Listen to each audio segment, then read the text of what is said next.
কয়েকটা রুটি আর সামান্য কিছু চিকেন যদি ঘরে থাকে, রেস্টুরেন্টের নামি দামি এই খাবারটি ঘরেই তৈরি করে নেওয়া যাবে। আর খেতে হয় দুর্দান্ত। বাসার যখন সবাইকে আপনি এই নাস্তাটি সার্ভ করবেন, সবাই দেখেই বলবে অসম্ভব সুন্দর হয়েছে, আর খেতে তো কোনো কথাই নেই।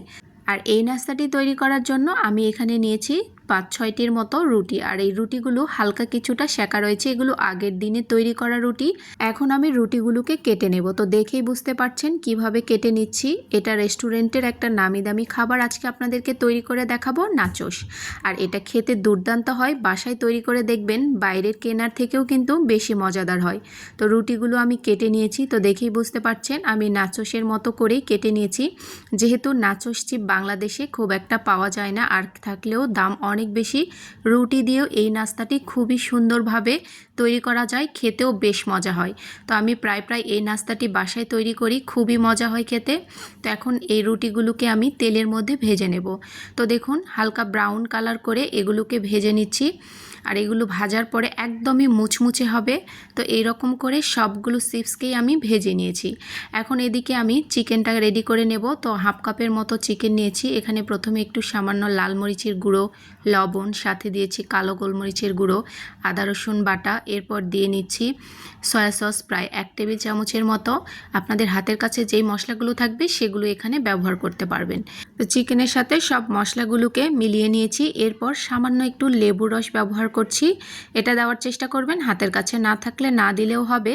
এখন আমি চিকেনটাকে একটু ভেজে নেব। তো প্রথমে আমি বাটার দিয়ে নিচ্ছি, প্রায় এখানে 4 টেবিল চামচের মতো বাটার ব্যবহার করছি।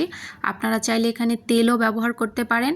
এরপর চিকেনটাকে দিয়ে নিচ্ছি। আমি বাটারের মধ্যে চিকেনটাকে ভেজে নেব। আর বাটারের সাথে চিকেন ভেজে নিলে এর ফ্লেভারটা অনেক বেশি সুন্দর আসে।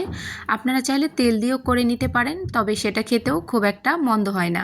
তো দেখুন চিকেনটাকে আমি হাই হিটে রেখে ভাজা ভাজা করে নিয়েছি। একদমই কড়া করে ভেজে নিতে হবে, যাতে কোনো প্রকার পানি না থাকে। তো চিকেন একদম রেডি হয়ে গেছে।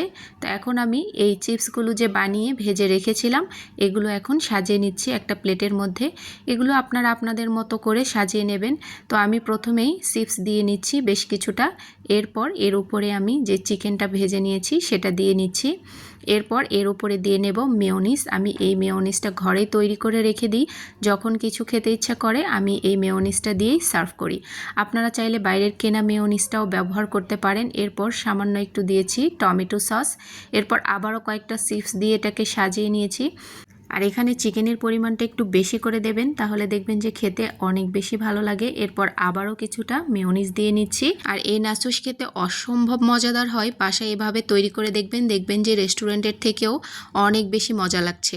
তো দেখেই বুঝতে পারছেন এটা কতটা বেশি লোভনীয় হয়েছে, খেতেও অনেক বেশি ভালো হয়েছে। আপনারাও বাসায় ট্রাই করে দেখবেন। আর ট্রাই করে যদি ভালো লাগে অবশ্যই আমাকে কমেন্ট সেকশানে কমেন্ট করে যাবেন। যদি ভালো লাগে ভিডিওটি সেভ করে রেখে দিতে পারেন। আল্লাহ হাফিজ, আসসালাম।